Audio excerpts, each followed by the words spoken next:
Hello everyone, and welcome back to another video. Yes, I know, it's been 84 years, you can stop now. I said stop it! But I can assure you, there is good reason for this, as, well, I, embarked on a little mission while I was gone. Yeah, you know, just a little mission. A simple Jool-5 mission, which I've already done on this channel before. So, what exactly took so long? Bruh. Well, real life got in the way, and if you can read, you'll know that this video was not just any Jool-5 mission, but the Jool-5 mission. A mission to 100% the Jool system, if you will. A mission like no other that I have carried out before it, a mission to reach every single biome and collect every single bit of science possible from the entire Jool system. It was quite the undertaking, as you'd imagine, taking me to places and requiring me to do things I'd normally never even give a lick of consideration, including flying around an entire planet and trying to create these Frankenstein contraptions. But we'll get to that eventually. But for now, let's take a little look back and talk about what even gave me the diabolical idea to attempt something like this in the first place. You see, after I finished my next to impossible return from the custom, modded Eve that I created,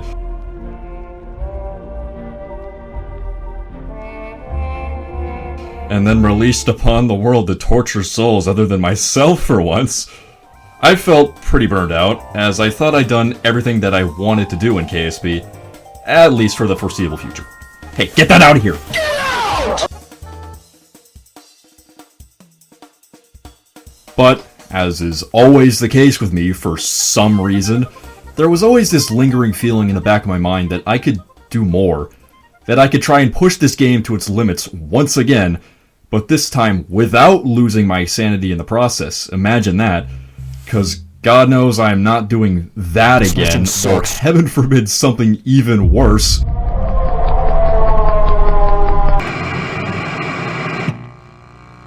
Yes, it's true after all, Super Eve has in fact killed my masochism in this game.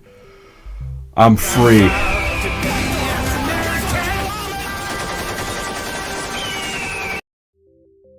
And then, on one fateful day, it came to me. Has anyone ever tried to get every single science report in this game before? Wouldn't that be something? I liked the idea and then started a run in career mode before, after only about 2 hours, realizing how astronomically long something like this would even take, and scrapping the idea because, you know, I'd like to get my next video out before the sun becomes a red giant and obliterates life on Earth. And so, I reduced the scope to something more reasonable. A Jool-5 mission with maximum science. Which, as it turns out, actually has been done before. Numerous times, as a matter of fact. In fact, it's literally a category of the original Jool-5 challenge on the KSP forums. Fittingly called Jebediah's level, where, of course, the goal is simply to collect as much science as possible, in which the record sits at some insane amount, like 142,000 science. Alright, it was decided then. I'd try my hand at breaking the all-time record for most science collected in a Jool-5 mission. And maybe, just maybe, make Werner von Kerman have something to say other than just, "Some of these topics are much further researched than others." Haha, loser. And what better save game to do this in than the same one in which I literally unlocked the whole tech tree without ever leaving Kerbin. Yes, it's true. Somehow, by some miracle, the Kerbals of this world have all magically gotten over their fear of outer space. Convenient, isn't it? And they're aiming high, alright. And so am I, with the vessels that I've constructed in order to carry out this mission, which, speaking of the mission, what's the plan exactly? Well, the plan is to visit every biome on every moon of Jool. Duh.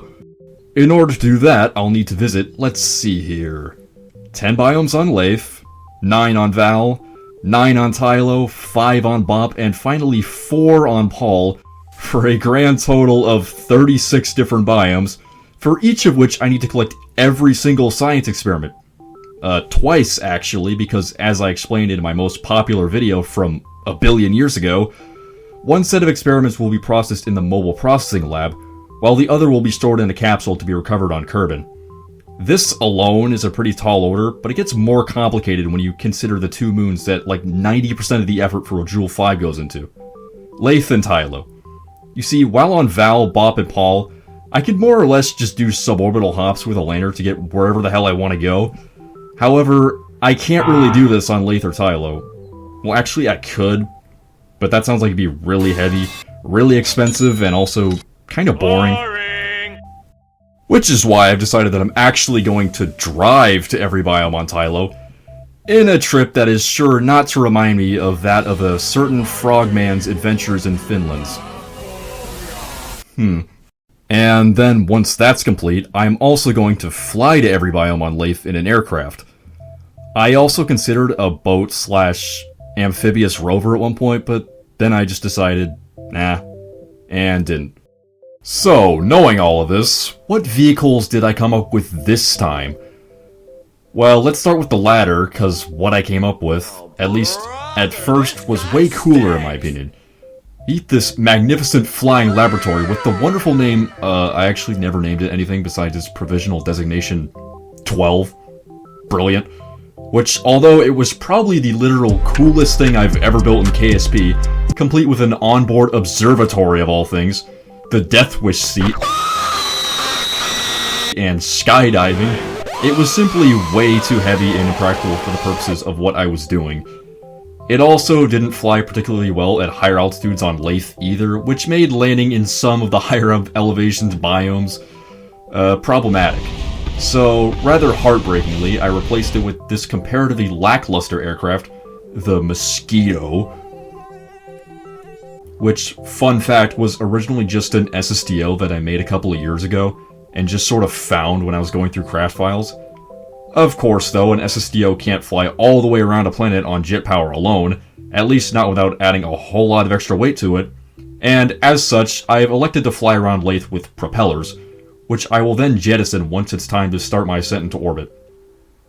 Which does technically mean it's not really an SSTO, but honestly, if you care that much about a little technicality, you're probably real fun at parties, aren't you? Fucking nerd. Sorry. But anyways, that's my plan for Laythe. What about Tylo, though, you may ask?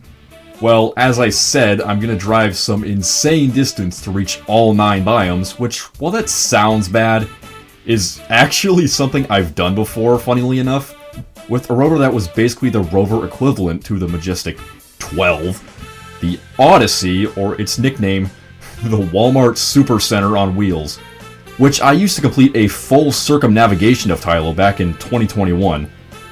If I had a nickel for every time. And so, to make the second longest drive on Tylo I've ever done, I've built the side truck, which, you guessed it, is a truck that's going to be used to collect science. Magnificent, isn't it? Compared with the Walmart Supercenter, it's much more practical in its design, while still maintaining some cool aesthetic elements, such as the movable doors, science laboratory, and of course, a sunroof. In order to actually get it down to the surface of Tylo safely, I originally tried to build some sort of universal lander that would take my crew and the side truck to the surface of all 5 moons, but I eventually scrapped this idea once I remembered how ridiculously inefficient and overkill this would be for Vall, Bop, and Paul, especially when I can just use an SSTO for Laythe anyways for a fraction of the mass. And so, I then built a smaller lander for it that would only take it to the surface, before leaving it behind on Tylo for good, much like the Supercenter before it. But hef, I hear you say. It has no ladders. How are you going to get the crew back on board in Tylo's gravity? Great question, dear viewer. Now, if you would please kindly observe.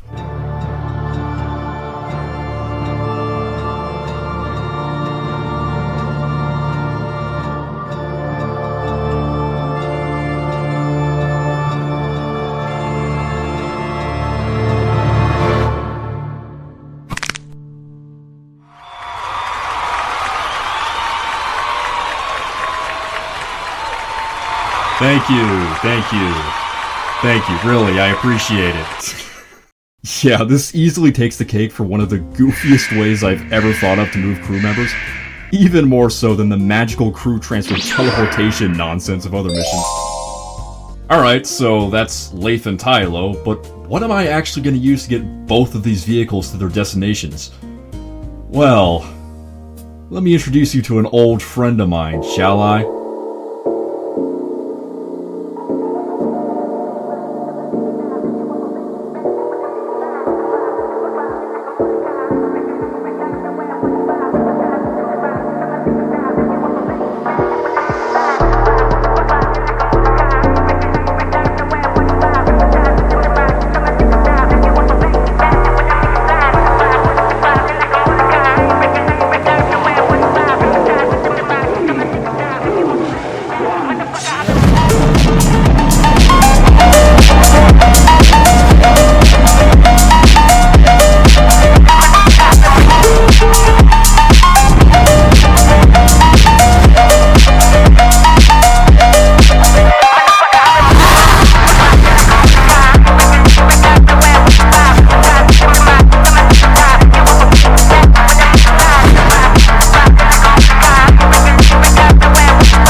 That's right, it's the Kilonova, which is an interplanetary cruiser that I made just for this mission. No, I actually built it in 2022.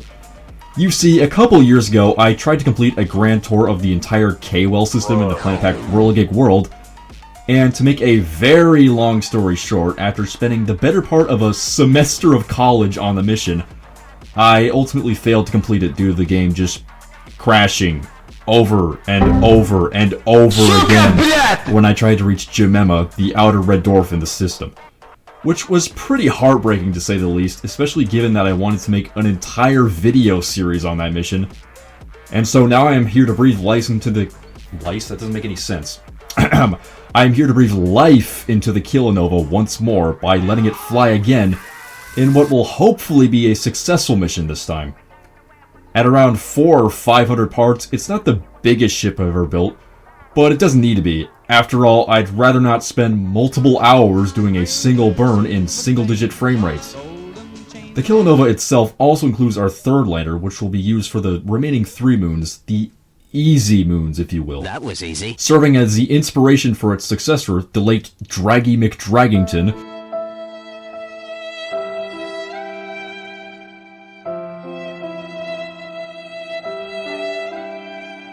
We have the Workhorse, which, as its name suggests, will be doing the majority of the work in this mission when it comes to landings. Especially on Vall, where I will be doing several different landings and returns to orbit in order to get science from every biome. And finally, we have 2 extra vehicles, the Subway Footlongs. I can't! 2 extremely simple submarines that will be used to reach the bottom of the Sagen and DeGrasse seas on Laythe. Because, as it turns out, you get a whole different set of science reports when you're actually landed versus just splashed down. Something I actually found out during that Whirligig World Grand Tour I was talking about, funny enough, when I tried to reach the bottom of Imteril's ocean. This would later turn out to be kind of a mistake on my part that would ultimately end up costing me potentially several thousand science. That's a lot of damage. But as with the rest of the mission, we'll get there. And that just about sums everything up. How about we launch this mission already, shall we? Let's get this party started. Let's get this show on the road. 5, 4, 3, 2, 1.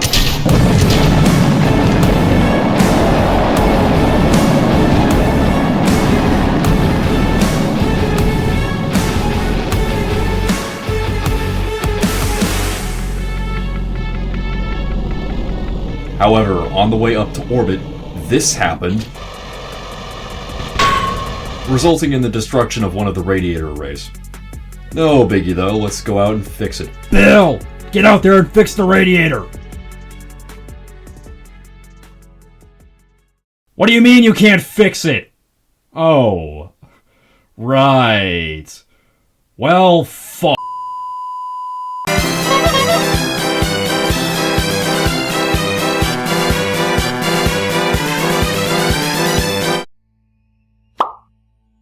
Alright, now that that speed bump has been properly run over, let's send up the lander.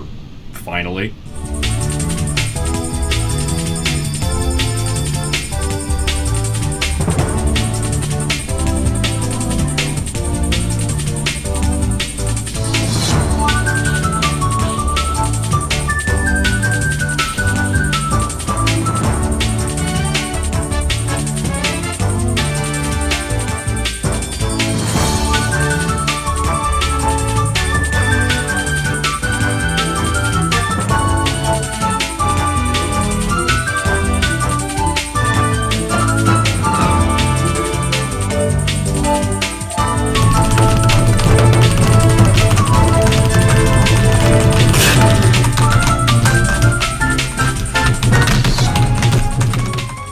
And one low frame rate, though not that low, docking procedure later, the ship was fully assembled.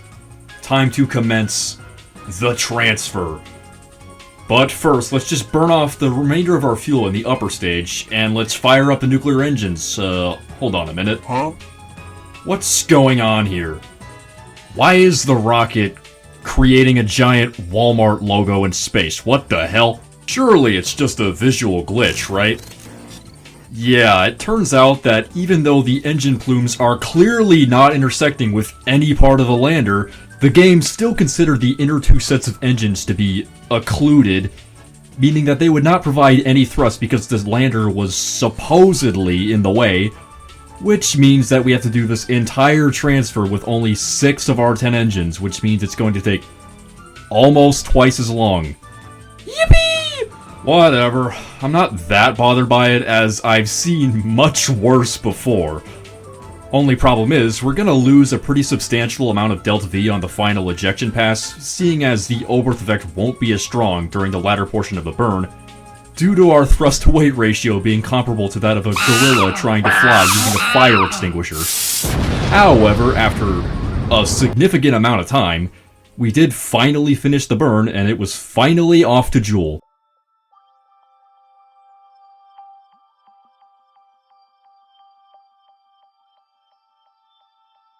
And one mid-course correction, and a little over 2 years later, Are we there yet? Yes. Really?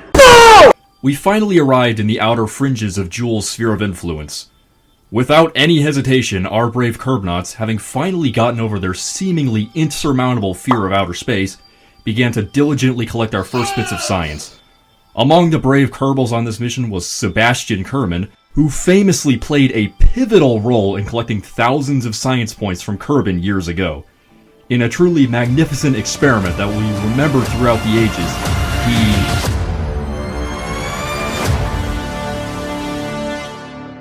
spun a wingnut in outer space. Magnificent! Groundbreaking even! Thank you, Sebastian Kerman. Thank you. I really appreciate it. Shortly after conducting this monumental experiment, he also encountered some sort of strange spatial anomaly in the distance, but for whatever reason, no one else seemed to believe him. But he wouldn't have time to dwell on it for too long, as the Kilonova was rapidly approaching Tylo for its first gravity assist. I could probably have just gone directly into a Tylo orbit here, but I decided I'd at least save a little bit of fuel and be patient.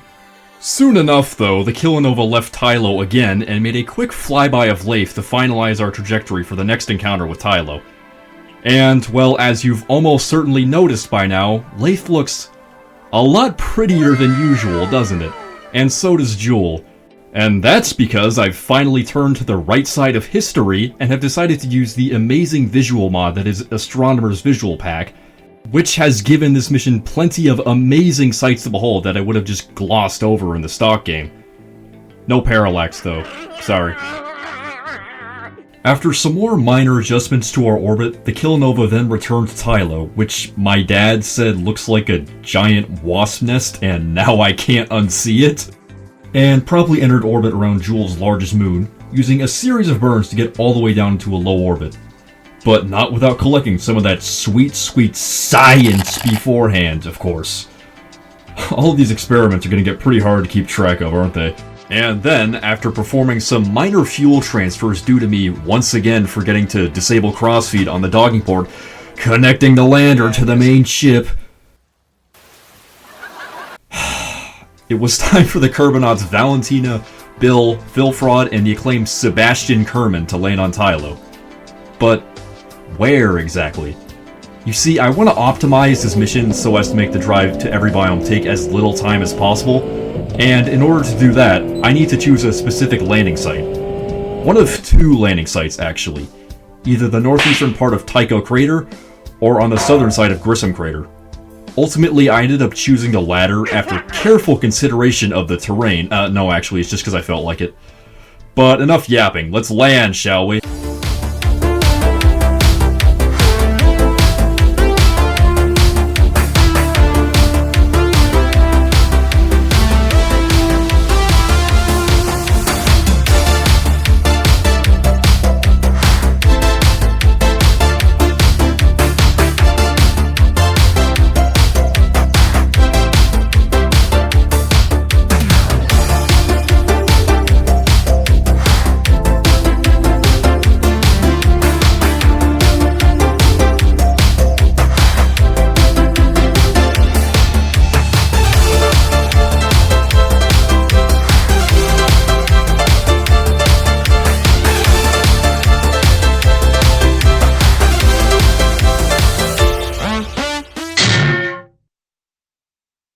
And, following a somewhat sketchy landing procedure, the Cytruck touched down safely on Tylo. And then the lander immediately proceeded to start sliding away, very slowly. Just after landing, Sebastian Kerman then decided to celebrate by smashing one of the rover's solar arrays. Thank you, Sebastian Kerman. And then one of the bananas he kept in his back pocket as part of his emergency supply of snacks.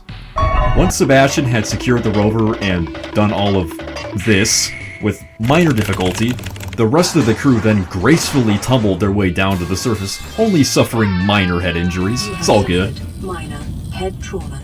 And finally, after some quick fiddling with action groups and a celebratory flag planting, the drive could begin.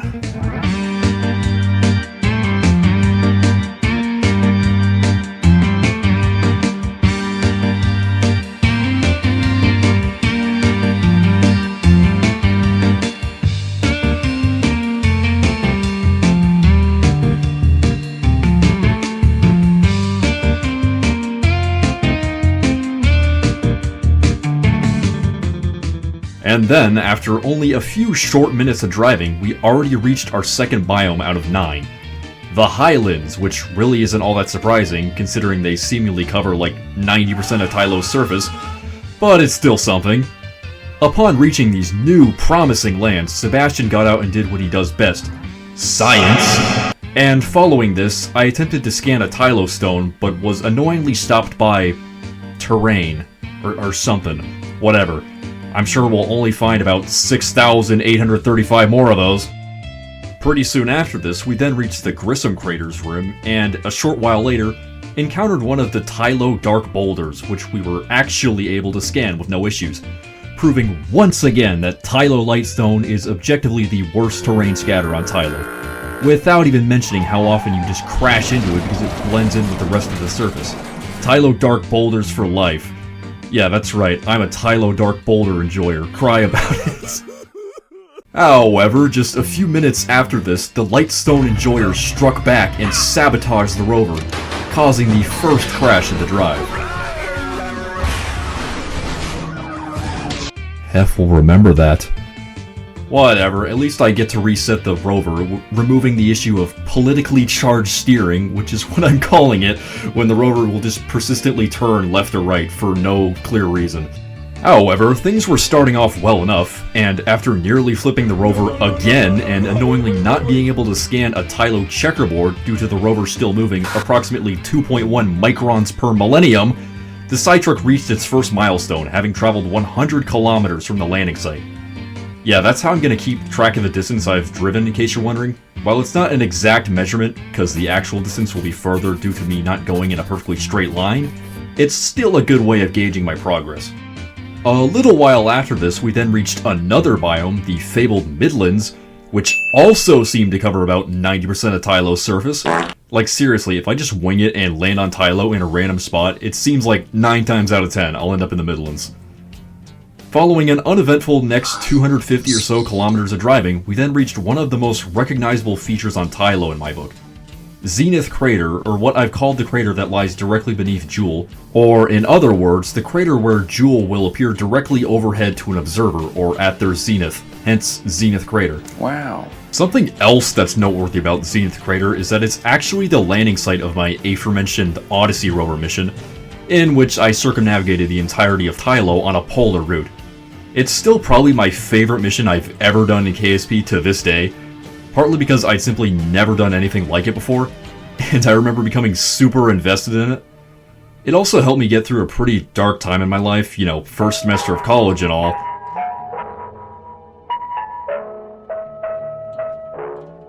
And for that, I thought I'd at least mention it. I then proceeded to go to the exact coordinates where I had landed it over 3 years ago, and our brave Kerbinauts disembarked the side truck to pay their respects, planting a flag labeled Point Odyssey, exactly 420 kilometers from where we had started. Nice. Anyways, following that blast from the past, the side truck then continued making its way across Zenith Crater, reaching some pretty ludicrous speeds as it did so, and we continued along the journey through hills, craters, mountain ranges, and valleys, marking every 100-kilometer milestone as we did so.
Until several hours later, we reached the fabled distance of 1,000 kilometers from our original landing site back in Grissom Crater. At this point, the crew were feeling pretty spent and decided to just take a rest on this wonderful ridge with an excellent view of Laythe and Jool looming overhead, and retreated to one of the greatest sights the Kerbal system has to offer, a Jool eclipse.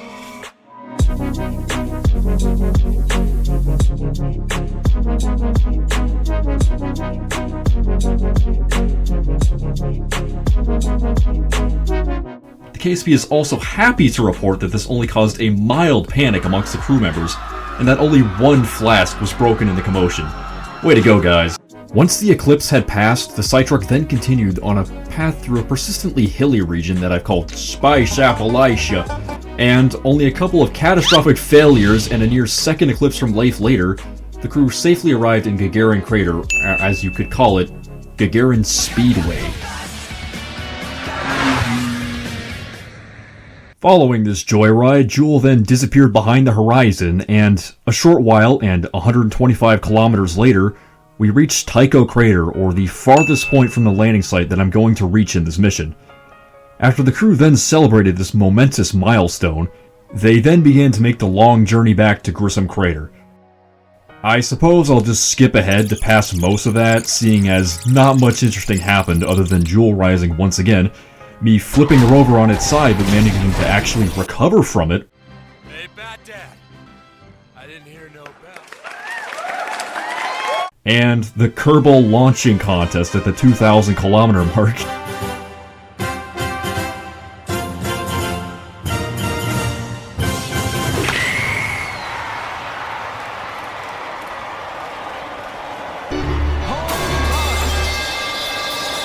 Another one of the few noteworthy things that happened during this leg of the journey was that I actually managed to scan a light stone.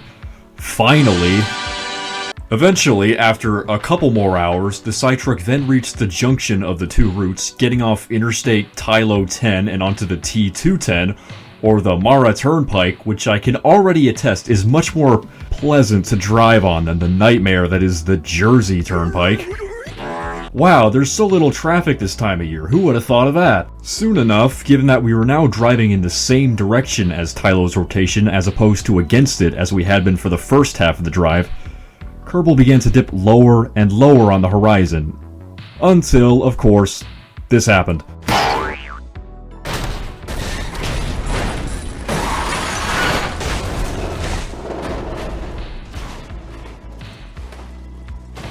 Alright, well, we know what this calls for. Shh, Bill! Initiate Operation Turtle!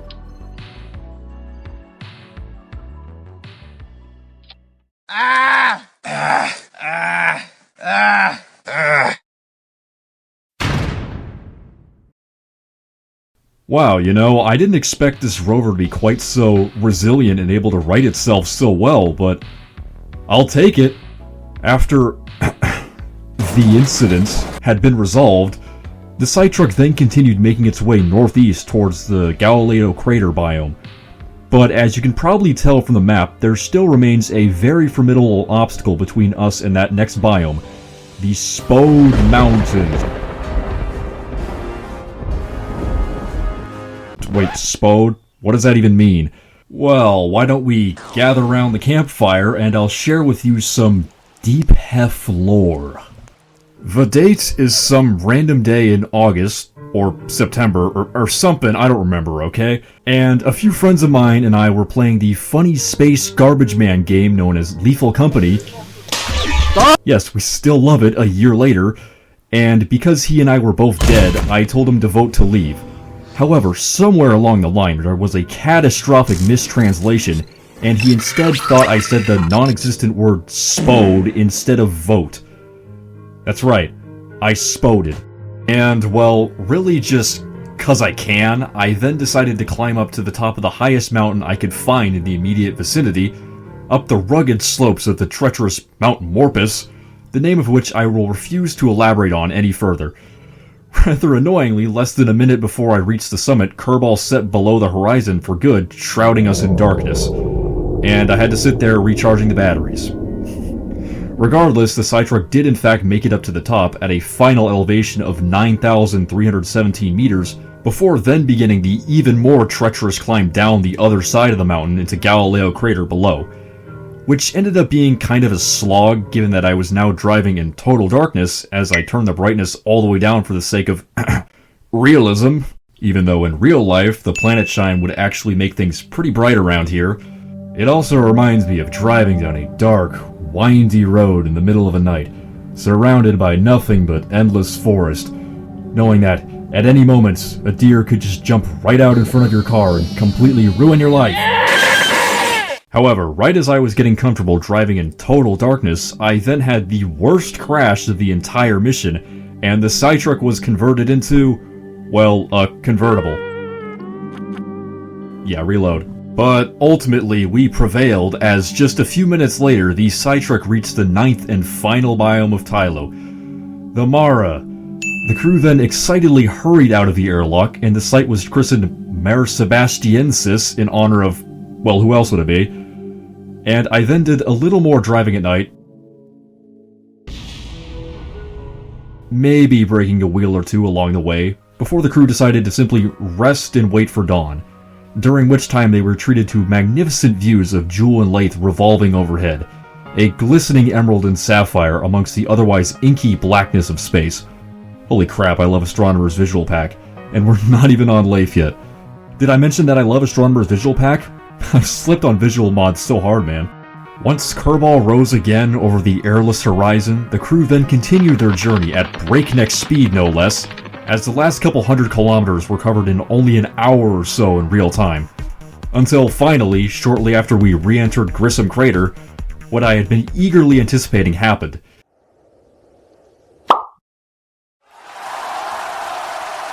The original flag's marker once again became visible at only 100 kilometers distant, then 80, then 60, 40, 20, 10, 5, 2, 1 more kilometer, until, at long last, a mere 13 days after they had left it, the crew of the Cytruck returned to the landing site after a total distance of, you ready? 3,193 kilometers. As was customary, a second celebratory flag was planted, and the crew got out to transfer all of the science experiments, of which there were many, over 80 in fact. Following this, I then once again used the ejector seat parkour method to get the crew back into the lander, and it was time to leave Tylo behind. 99, proceeded, 3, 2, 1, ignition.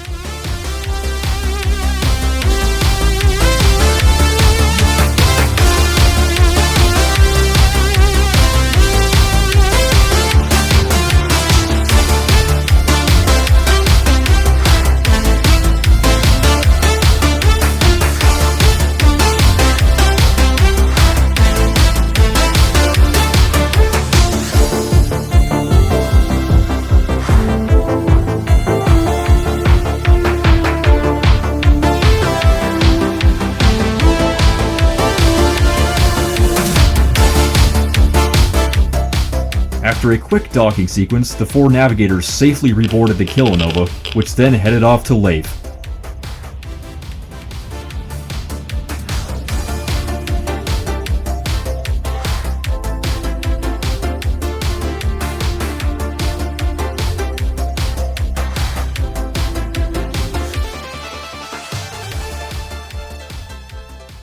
After entering its orbit and collecting our first bits of science from it, we then proceeded to aerobrake around Laythe to reach a low orbit, a maneuver that ended up producing some of the hardest images I've ever taken in KSP.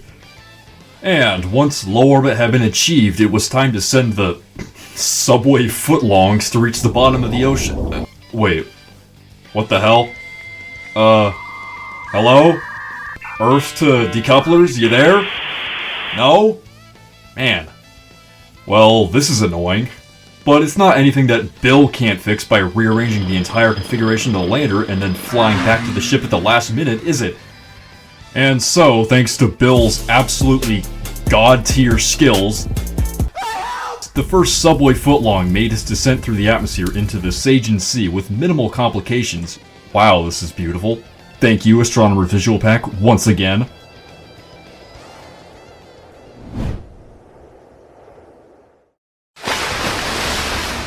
And after a safe splashdown in this alien ocean, the dive to the ocean floor began. A dive which soon saw Kerbin Science Run veteran Libo Kerman and her capsule engulfed in complete darkness. And after just a few short minutes, thanks to the sub's rather copious quantities of ore on board, the subway footlong then touched down on Laythe's seabed, and Libo Kerman bravely collected science from a place no Kerbal had ever gone before. Guys, I think you might want to check your barometer, because something ain't right here. And also maybe Libo's suit while you're at it, because I think it's made of vibranium or something. And once Libo Kerman had collected all of the science that she could, she then began her ascent back to the surface. And, why does the water around here look red? What is this, iron lung? After jettisoning the remaining ore in the tanks and waiting a few more minutes for it to reach the surface again, the subway footlong then leapt out of the water in a rather magnificent dolphin-like fashion before settling back on the waves. Alright, Lebo, have fun waiting for the mosquito in your tiny life pod for who knows how long. Good luck! Back in orbit, once the first subway footlong had successfully carried out its mission, the Bill Gauntlet was then repeated for the second, with, some difficulties this time. Looks like the subway footlong has been reduced to the subway 6-inch. After rather annoyingly spending the next 20 minutes doing the exact same thing over again, the second subway footlong then successfully reached its target drop zone in the DeGrasse Sea,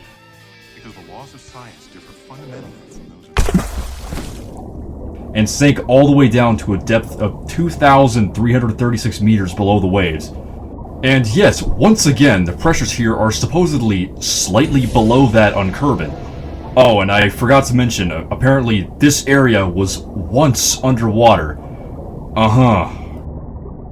After repeating the steps of Lebo before him, Barkus Kerman then also ascended back to the surface of the ocean, albeit in a much gentler fashion this time, before he too awaited his retrieval. Once the subway footlongs had been made sufficiently soggy, it was then time for none other than Jebediah Kerman himself to pilot the Mosquito down to the surface of Laythe, which he did so rather gracefully now that I finally know that trim is a thing after, well, I don't even want to say how many hours of playing this game. Like, seriously, how did I never find this out until now? Whatever. After Jeb gracefully touched down on this rather convenient natural runway of sorts, it was time to retrieve the two castaways, Lebo and Barkus, with the Mosquito. Except there's something rather embarrassing I've got to tell you. You see, I made the rather brash assumption that I'd be able to just land and take off from water just fine, but as you can clearly tell here, that definitely is not the case whatsoever, even with Scatterer turned off to remove the waves that were sort of knocking me around here. Well, looks like we'll have to send up a boat after all, won't we?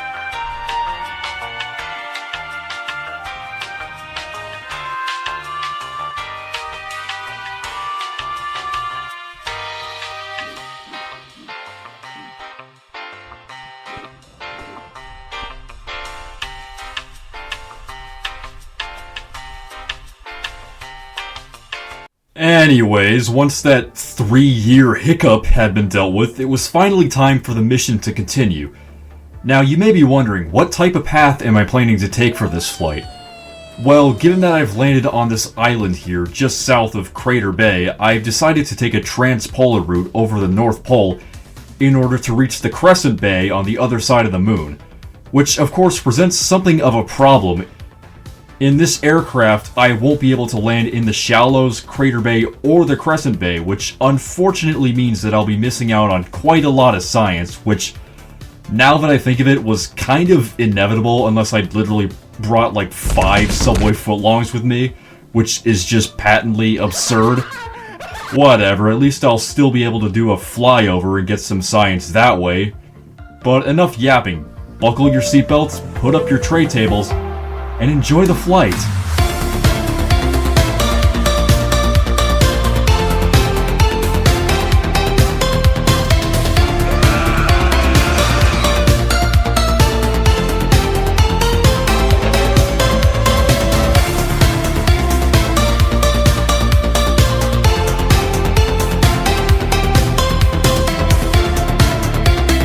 Houston, we have a problem.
Eventually, after a few hours of flying at relatively low altitude and at an airspeed of about 160 meters per second, the Mosquito reached the northern polar regions of Laythe, and the three Kerbinauts Jebediah, Lebo, and Barkus Kerman were treated to the spectacle of the Aurora Borealis. At this time of year, on this moon localized entirely around your spacecraft. Yes. May I see it? No. And not long after this, the Mosquito touched down on Laythe's northern ice cap at a location that I've dubbed Bob's Workshop, and after playing some golf in negative 25 Celsius, the crew were once again treated to the spectacle of a Jool eclipse, except this time complete with Aurora Borealis. Man, this mod goes hard. After a while in darkness, all too predictably, the light of Kerbal once again returned, this time easily visible beforehand in the form of the atmosphere to our east being illuminated, and before they knew it, the crew once again took off in the Mosquito. Only for a short hop though this time, as I spotted a Laythe stone from above. After some initial difficulty in scanning it once again due to the sliding landing gear nonsense, we did eventually perform a successful scan and took off once more. After more flying over the endless open ocean, I eventually reached land once more and found what is quite possibly the best breaking ground feature in the entire game, the Laythe Geyser. Sure, it looks kinda cool, but yeah, actually, I think I'll just let it do the rest of the talking if you don't mind.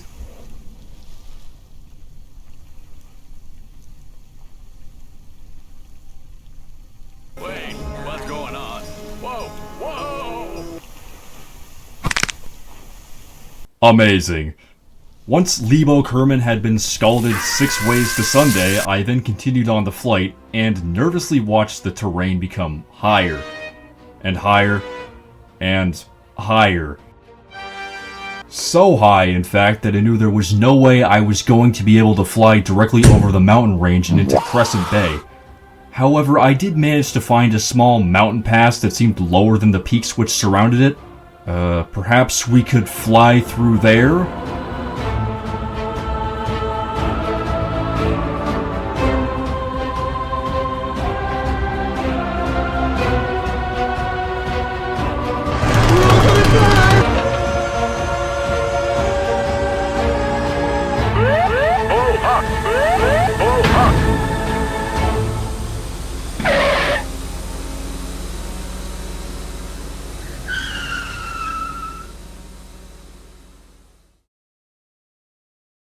Okay, maybe not quite, but holy crap, that landing was badass. Jeb, that'll be one for the ages.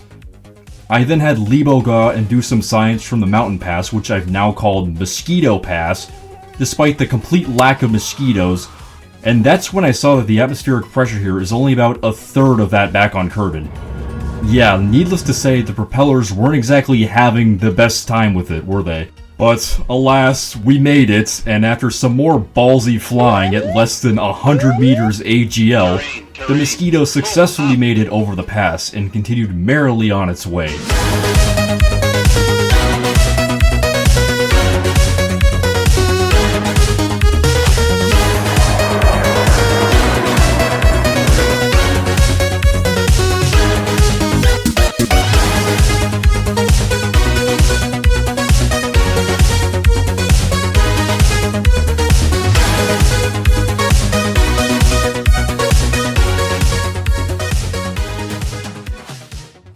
Until, at long last, we once again reached the equator, right below the Kilonova's plane of orbit.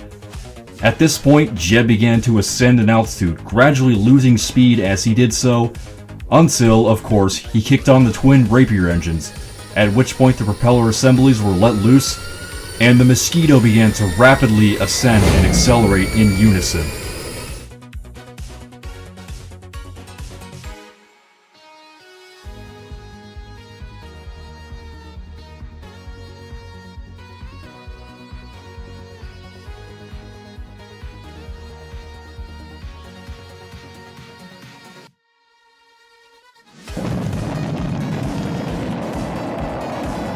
Once a stable orbit had been achieved, the docking sequence quickly followed suit, actually a rather unorthodox one. And with that, the two most difficult moons of the entire mission had been conquered. All that was left now was to get to Vall, Bop, and Paul.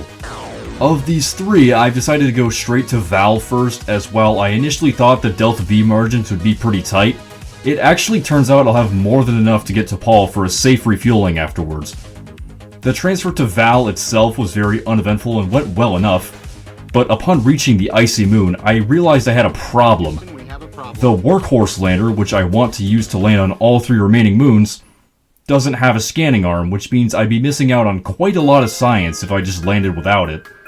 So, in order to remedy this conundrum, I set out on building a new Frankenstein-esque contraption to enable the Workhorse to scan features to its heart's content. The Mosquito has fulfilled its use, and it has a scanning arm. Time to remove all the aerodynamic parts necessary and add all of the Workhorse's fuel tanks to enable it to land on Vall. Huh? Add landing gear to the Workhorse to create this truly abhorrent contraption which probably wouldn't even stay upright in the first place. After long, careful consideration, and definitely not after wasting a bunch of time trying to build the former using EVA construction, but getting screwed over because I couldn't remove the engines for some reason, the KSP has decided that both of these proposals are absolutely preposterous, and instead, the best course of action is to simply attach the Mosquito scanning arm to the Workhorse. Problem solved! This decision also may or may not have had something to do with the Kraken vehemently expressing its disapproval of our ideas.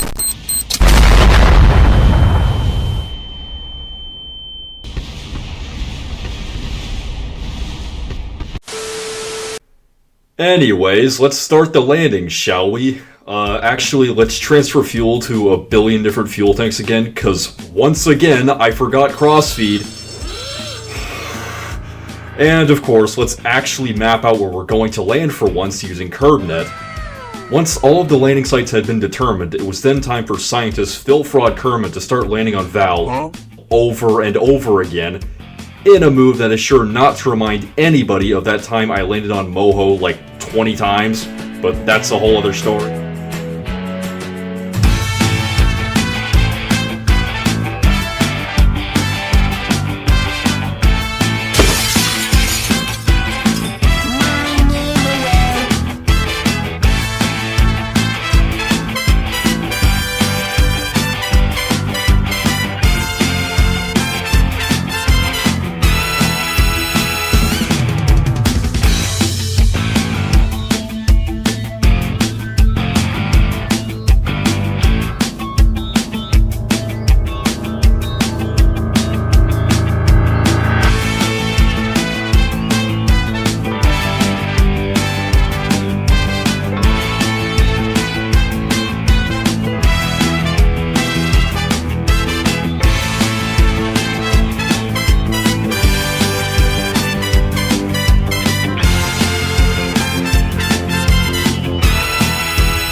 Wait, you're telling me I couldn't even use the scanner arm this whole time because the Workhorse didn't even have enough electricity storage to begin with?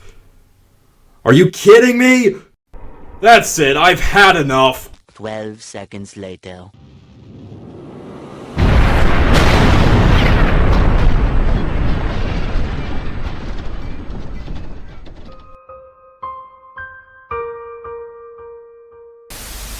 After performing upwards of 6 or 7 landings, I don't even remember the actual exact number, a rather disappointed Phil Fraud Kerman returned to the Kilonova for the final time. Once the Workhorse was safely secured onto the docking port, it was then time for the Kilonova to depart Vall for Paul.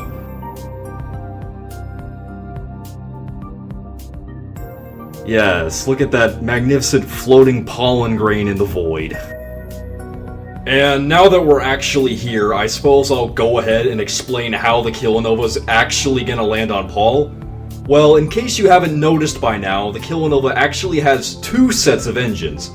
One set of 10 nerves and another set of 4 thuds for vertical takeoffs and landings, which of course will be used during the final descent and the initial ascent off of the surface.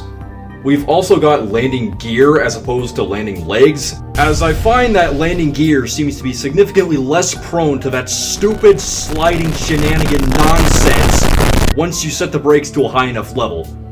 Okay, now that we're all in the know, let's land on Paul, shall we?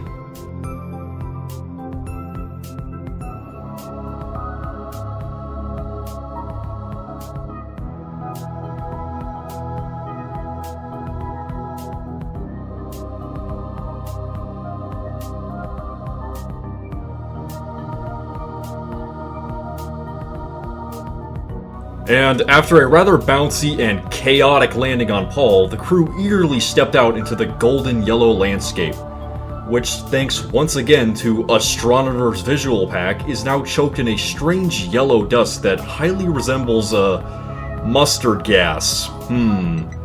Yeah, I'm just glad nobody's breathing that in. Or are they? Sebastian! Once the had been purged from Sebastian's lungs, it was then time for us to get the workhorse ready for its next task, to visit every biome on both Paul and Bop in one shot. But of course, since it doesn't have the electric charge capacity necessary to perform a scan, as I rather frustratingly learned, let's add a couple of batteries, shall we? Wait, I overshot? Can I just put it on the ground? Bruh. Let's just reload then, shall we?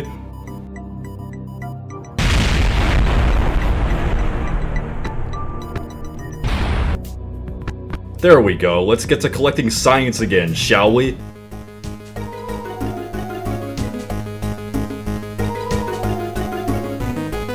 And if you look out your window to the left, you'll see Pollen Crags, the site of the biannual Kerbal Tumbling Olympics.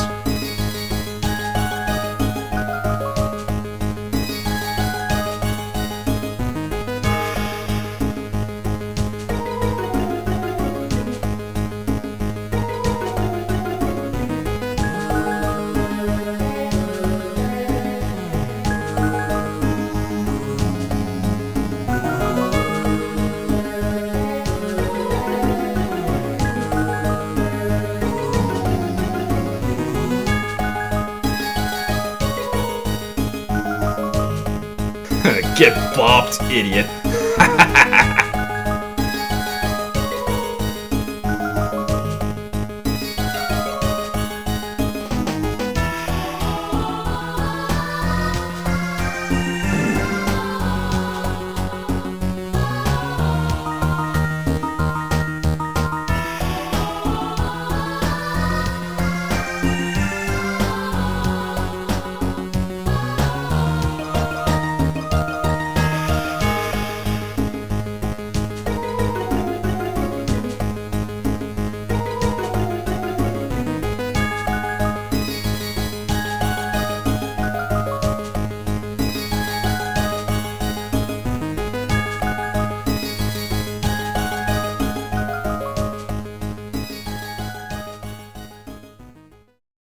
And with that, Bob Kerman had successfully collected the last bits of science from Bop and Paul. Triumphantly, the workhorse then placed itself back into an equatorial orbit around Paul, and he, along with Lebo Kerman back on the Mosquito, patiently awaited the Kilonova's arrival, much the same as the two castaways had done on Laythe with the Mosquito. All that was left now was for the Kilonova to return to orbit, which, after some technical difficulties during the initial part of the ascent, including facing the complete wrong direction, it did. Which meant that now, there was only one thing left to do. The most daring and eagerly anticipated thing of all. To collect science from Jool itself. Wait, what? Wait, what? Yeah, there's something I forgot to tell you. Forgot, keyword, yeah, forgot, definitely. See that weird pointy looking craft? That's the Helldiver. which is going to dive through the hellfire of Jool's atmosphere down to 120 kilometers, and then return for democracy. Once it had exited Paul's sphere of influence, the Kilonova then executed a lengthy retrograde burn, putting it on a course to fly past Laythe once again, and then all the way down to the outermost fringes of Jool's atmosphere. From there, it began a glacial series of retrograde burns, until after what felt like an eternity, the crew of the Kilonova found themselves in a circular 220-kilometer orbit above the Green Giant. And from there, it was finally time for the mission's main event, the dive all the way down to Jool's lower atmosphere. Godspeed, Jebediah and Bob. Make Super Kerbin proud.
And with the Helldivers' triumphant return from the depths of Jool, that was it.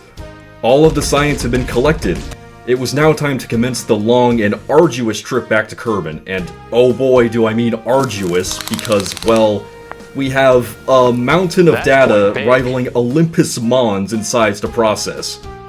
After the ejection trajectory had been finalized, and the Kilonova subsequently exited the Jool system via a Laythe gravity assist, the grind began. Not that there was really much interesting stuff happening here, though. Essentially, I just put a few experiments into the lab, wait for the science to fill up, transmit the data, and repeat. Over and over and over again for hours. In fact, the data took so long to process that the transfer from Jool all the way back to Kerbin wouldn't actually be long enough to complete it all.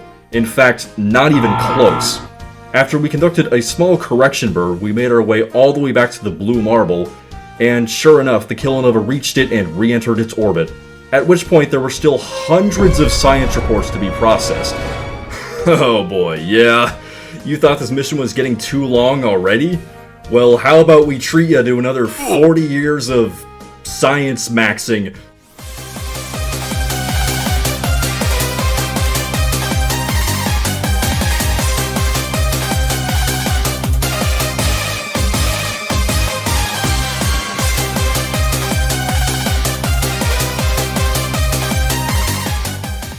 And science maxing complete. It only took us 49 years. Now let's get this bad boy back to Kerbin.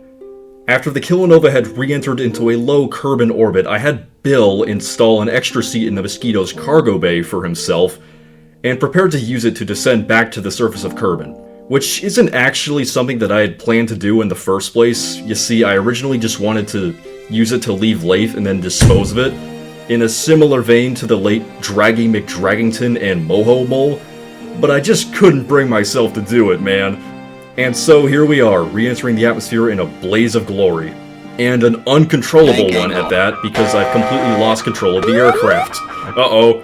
After a rather panicked struggle to regain control of the Mosquito, which involved turning off SAS because of how it seemingly just made the craft want to nosedive straight into the ground, Valentina Kerbin managed to touch down safely in the deserts of Kerbin. Pretty far from anywhere I had actually wanted to land, but hey, that's how emergency landings go sometimes. Regardless, the forward master Kerbinauts were now back on terra firma, and that's all that matters. Meanwhile, back in low Kerbin orbit, Jebediah, Sebastian, and Filfrot Kerbin prepared to make their return as well, and detached the Mark 1-3 command pod from the ship's bow following a quick retrograde burn, after which the remainder of the ship promptly re-entered low Kerbin orbit. As the capsule then began to fall back towards the warm embrace of Kerbin, the trio were then treated to a rather unexpected but spectacular sight, a Kerballer eclipse happening in near perfect unison with their descent. I did not plan this, I swear, but I'm glad it happened. It once again made for some truly hard images. And finally, after descending through Kerbin's atmosphere, Jeb, Sebastian, and Filfrod safely touched down in one of Kerbin's many expansive grasslands, the sky above them remaining dark as the moon snuffed out much of Kerball's light.